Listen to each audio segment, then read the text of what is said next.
This is Danbury, in the American state of Connecticut. It's home to a Brazilian-born fighter by the name of Glover Teixeira. The 38-year-old is one of the stars of the UFC, and we were keen to find out more about him.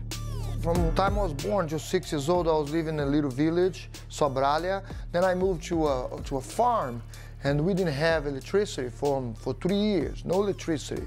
I learned responsibility because, you know, you have to do that with cows, with, you know, animals that you deal with. When you're young, you have to have the, okay, 6 o'clock you're gonna do this, 7, you know, it's all time for everything. Aged 19, Glover entered the United States illegally. He soon found work at a landscaping company in Danbury, where his coworkers suggested he take up MMA. A friend of mine say, you gotta do jiu-jitsu, man. I say, why? I want to box, I want to. He's like, no, but for the MMA, I mean, back then we say vale tudo, you know? So I went to Blockbuster, rent Royce Gracie tapes, you know, UFC 1, 2, and 3, and I watched all of them. I fell in love with the sport. I'm like, hey, that's what I want to do. Fighting in the UFC's light heavyweight division, Glover is ranked 3rd in the world. He's become a real fan's favorite. I think people like me the way because I leave everything in the ring, man, you know, in the Octagon. My fights that I lost, my fights that I win, I always try my best. I'm always in shape, I'm always in top shape.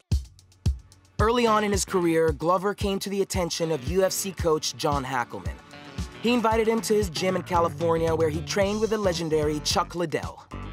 And I went over there to test it out. I went over there to stay a month at Chuck's house, just training, and but I didn't know what to do. I didn't know I was training, like, do I train 5 hours a day? Do I train 3 hours? I don't, you know, just don't know nothing. It's just like blank.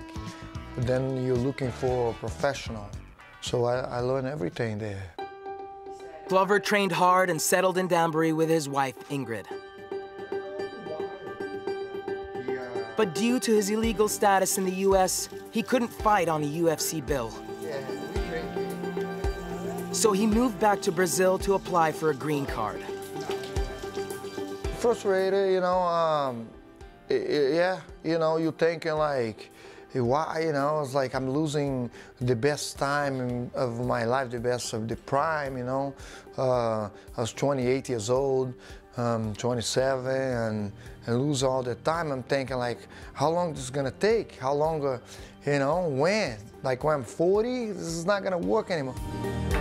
After 4 years and thousands of dollars spent on a complicated legal system, Glover finally got the call he'd been waiting for. When we got the green card situation figured out, they call and say, yes, you approve, you're gonna get your green card. That was more like, oh, now, and then I call my manager right away. My manager say, hey, you're already in, man, you're already in. In 2012, Glover made a victorious UFC debut. Making up for lost time, he went on a 5-fight winning streak that culminated in him meeting his sporting hero, Mike Tyson.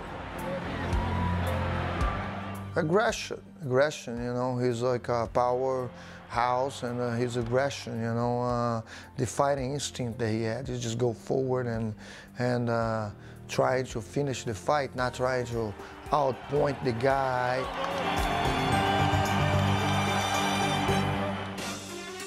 Glover's next fight is this month, against Corey Anderson in Hamburg, Germany. The American is ranked 9th in the world, and the two will be going toe-to-toe for the first time in what's expected to be an explosive encounter. He's a powerful guy, he's a powerhouse, you know.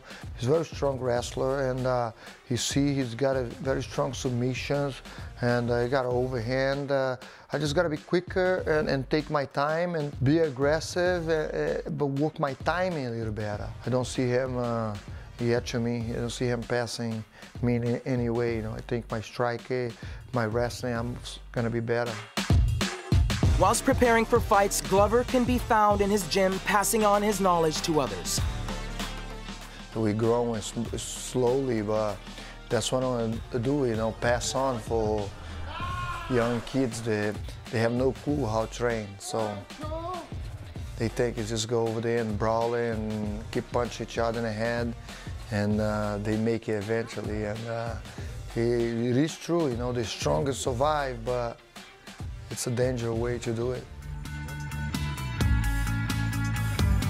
Away from the octagon and the gym, Glover spends most of his time with his wife and friends in Danbury.